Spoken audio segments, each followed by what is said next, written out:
que le président de la République. Vous incarnez la deuxième institution de l'État. Maanaam bu ñuy lever immunité nga xam ne malaanu kiiraay la dañ leen protéger pour ngeen mun a teewal askan bi. bu ñuy lever immunité député. jàppoo ne justice bi dañoo war a teg seen loxo lu leer balaa ngeen di lever immunité nonobstant kii nag abstraction faite de toute obédience politique. xam nga wax ji jeexal nga ko mooy. mbaraanu kiirlaay bi ñun ñëpp ñoo si bokk yem. ndax tey mën nañu dem bay war a lever sama mbaraanu kiirlaay. wala keneen koo xam ne dafa bokk ci majorité qualifiée bi mais dama bëgg nga xam ne mbaraanu kiirlaay boobu waruñoo mën a sécuriser ba bu justice amee lu muy def ñun mënuñu nekk des citoyens à part. Nous sommes des citoyens sénégalais et dañoo ne on est tous égaux devant la justice mais justice dafa am nu muy doxe CENTIF moo def liggéeyam am lu mu constaté def rapport am justice gis ne kii war nañ koo déglu justice waxuñu ba tey ne kii dañ ko war a déglu ndax lii ak lii ak lii lañu gis ci moom ci enquête wala ci instruction. Absolument. Avocat bi sa nee na moom xamul lu ci nekk. Voilà daf ñu ne rek. justice daf ko war a déglu waaye nag moom mënuñ ko déglu te lii ñu ko teg ci kawam. mu nekk mbalaanu kiiraay li teggiwuñ ko. ñun dañoo bëgg ngeen teggi ko. ñun amuñu pour ne ko lu tax ñu koy teggi tegal ci suñu loxo lu leer lu tax ñu koy teggi. Abdou ma jox la lu concret. ñun ñett ñoo fi nekk buntu bi da ngeen koo tëj. c'est sûr que dina am kuy nekk ci porte bi koo xam ne tey bu bëggoon ñëw dugg brusquement rek dina am ku ko ne déedéet doo dugg. parce que c'est la règle. c'est la règle ou non. est-ce que mën ngeen nekk en pleine émission nit ñëw dugg brusquement. non c'est pas possible. parce que c'est la règle. pour mu dugg fii dafa am condition yu muy duggee. kon justice pour mu ñëw dugg biir assemblée. jël ma Samba wala mu jël ma Demba dafa am condition yu mu fay duggee condition yu mu fay duggee nag. condition bi ci ëpp solo mooy ak c'est la seule condition sax teggi leen mbubb mi ndax dama ko soxla li ci des liggéeyu justice la moom mooy dem dans le fond. ñun on avait qu'à faire sur la forme et c'est ce qu'on a fait maintenant ndax dafa war a am une solidarité entre les députés pour nous sécuriser mën na am parce que ku nekk mën nga jàpp ne ëllëg war nañu mën a teggi sa mbalaanu kiiraay mais man question bi may poser mooy est-ce que nekk député dafa war a mën a tax ba ñu am une solidarité entre nous les 165 députés ba nga xam ne dañuy dérober à la règle au droit commun aux procédures judiciaires j'ai dit non parce que nous sommes des citoyens sénégalais et nous sommes tous égaux devant la man nag sama laaj mooy juñ nga sànq ci sa wax mooy la fonction de député est-ce que lii wanewul ne ñàkkum week fonction de député maanaam mënoo ñëw andi benn proposition nga enclencher une procédure ngir lever une immunité parlementaire d'un député que ce soit obédience bu mu nekk nag nga ñëw andi sa une député enclencher une procédure normalement les députés qui sont chargés de lever cette immunité parlementaire normalement waroon nañ am des éléments même si dans le fond pour mën a xam exactement li tax ñu war a laaj limité levée d'immunité parlementaire bii député ndax bu fekkee ay lettre de convocation ay lettre de saisine de ministre de la justice envers l'Assemblée nationale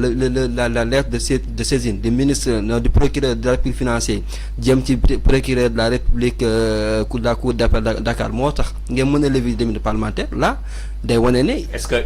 exécutif bi ba tey amul mainmise malgré la séparation des pouvoirs. voilà day wane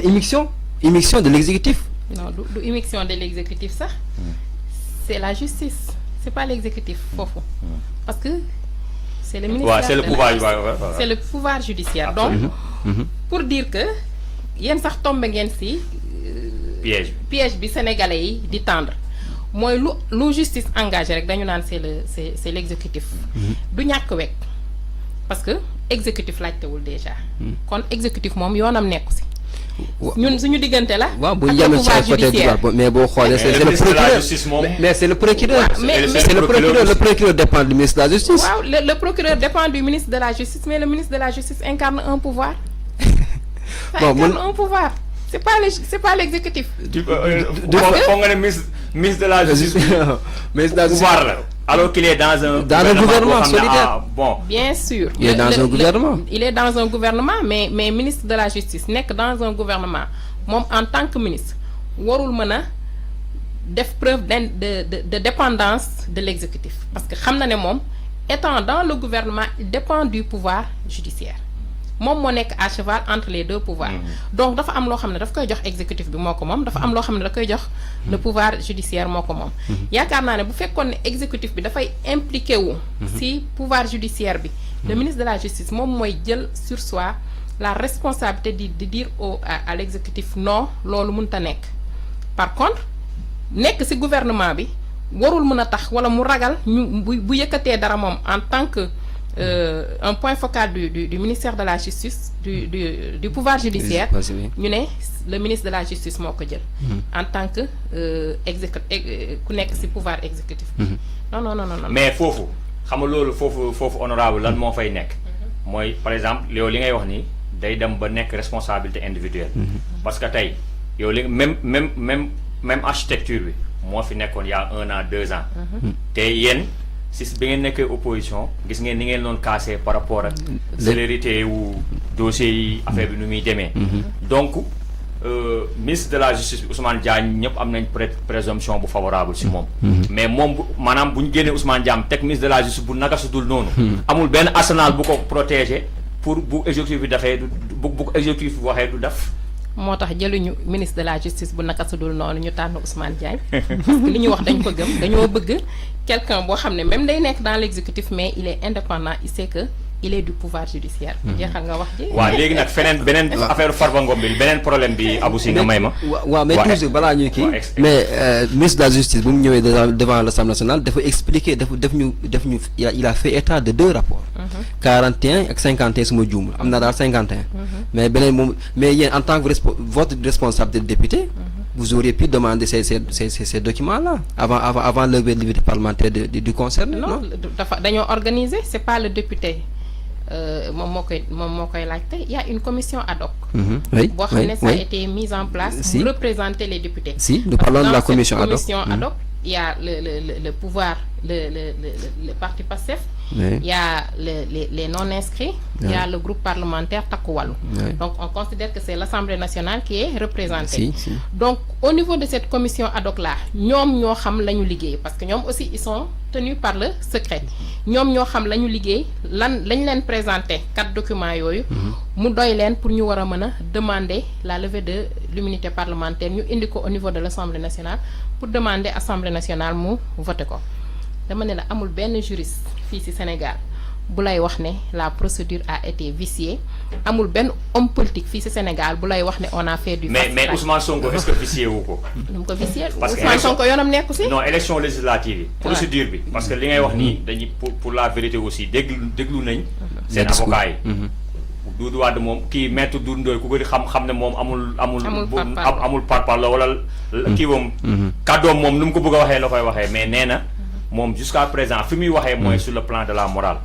parce que article 52 boobu noonu règlement intérieur bi établir commission ad hoc bi sax waxul sax comme li nga wax sànq la bu ministre de la justice bindee rek dañuy état pour daf ko mais Ousmane Sonko premier ministre wala Ousmane Sonko leaderu Pastef élection législative yi dafa taxaw ne Farba Ngom bu élection yi jeexee dina tal leneen lu dul bokk élection waaw léegi nag loolu est-ce que vicié wul déjà procédure bi te biir añam la ko waxee waaw te biir Fouta la ko waxee biir añam parce que Farba Ngom dafay ne tout le temps Fouta titre foncier wam la wane na ko de waaw wanewu ko mu xamal ko ne wanewul ne moo titre foncier am nañu may rek ñu ñëw mu xamal ko ne fii nii ci sa biir titre foncier laay ñëw taxaw xamal la ne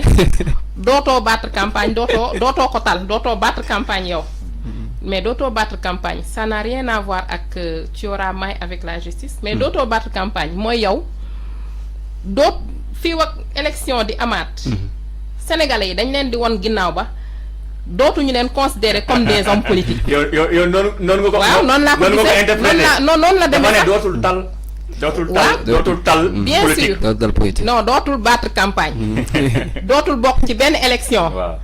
effectivement est-ce que nekkul mais yow xam nga